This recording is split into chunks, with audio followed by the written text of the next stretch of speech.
മലപ്പുറം വളാഞ്ചേരിയിൽ ലഹരി സംഘത്തിലുള്ളവർക്ക് HIV ബാധ. ഒരു സംഘത്തിലെ 9 പേർക്കാണ് HIV സ്ഥിരീകരിച്ചത്. ഇതോടെ മലപ്പുറത്ത് 2 മാസത്തിനിടെ HIV ബാധിച്ചവരുടെ എണ്ണം 10ആയി. മലപ്പുറത്ത് 2 മാസത്തിനിടെ 10 പേർക്കാണ് HIV സ്ഥിരീകരിച്ചത്. ജനുവരിയിൽ കേരള എയ്ഡ്സ് കൺട്രോൾ സൊസൈറ്റി നടത്തിയ സ്ക്രീനിംഗിൽ ഒരാൾക്ക് രോഗബാധ സ്ഥിരീകരിച്ചിരുന്നു. ഇയാളെ കേന്ദ്രീകരിച്ച് നടത്തിയ പരിശോധനയിലാണ് രോഗവ്യാപനം കണ്ടെത്തിയതെന്ന് ജില്ലാ medical officer doctor R Renuka പറഞ്ഞു.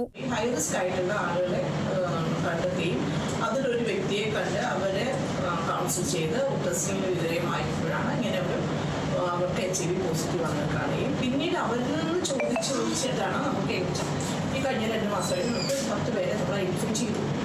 അണുബാധ സ്ഥിരീകരിച്ചവരിൽ 3 പേർ ഇതര സംസ്ഥാന തൊഴിലാളികളും 7 പേർ മലയാളികളുമാണ്.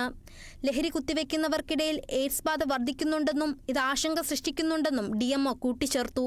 പോസിറ്റീവായിട്ടുള്ള HIV പേഷ്യന്റ് പോസിറ്റീവായിട്ടുള്ള ഒരാൾ ഉപയോഗിച്ച നീഡിൽ മറ്റുള്ളവരും ഉപയോഗിക്കുന്നതാണ് നമുക്കിത് ഏറ്റവും പേടിക്കേണ്ട ഒരു കാര്യം. പ്രത്യേകിച്ച് ഡ്രഗ് അബ്യൂസേഴ്സ് എന്തെങ്കിലും അവരത് സ്ഥിരമായിട്ട് ഉപയോഗിക്കാൻ സാധ്യതയുണ്ട്.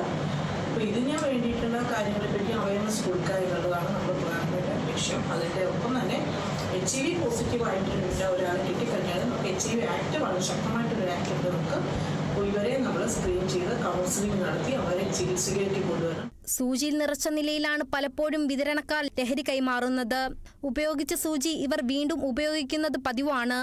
80% പേരും കൂട്ടുകാരോടൊപ്പമാണ് ലഹരി ഉപയോഗിക്കുന്നതെന്ന് എക്സൈസ് സർവേയിൽ കണ്ടെത്തിയിരുന്നു. കൂട്ടുകൂടി ലഹരി കുത്തിവെക്കുന്ന മിക്കവരും ഒരേ സൂചിയാണ് പങ്കിടുന്നത്. ഇതാണ് ലഹരി ഉപയോഗിക്കുന്നവരിൽ HIV കൂടാൻ കാരണമാകുന്നത്. Kerala vision news, Malappuram.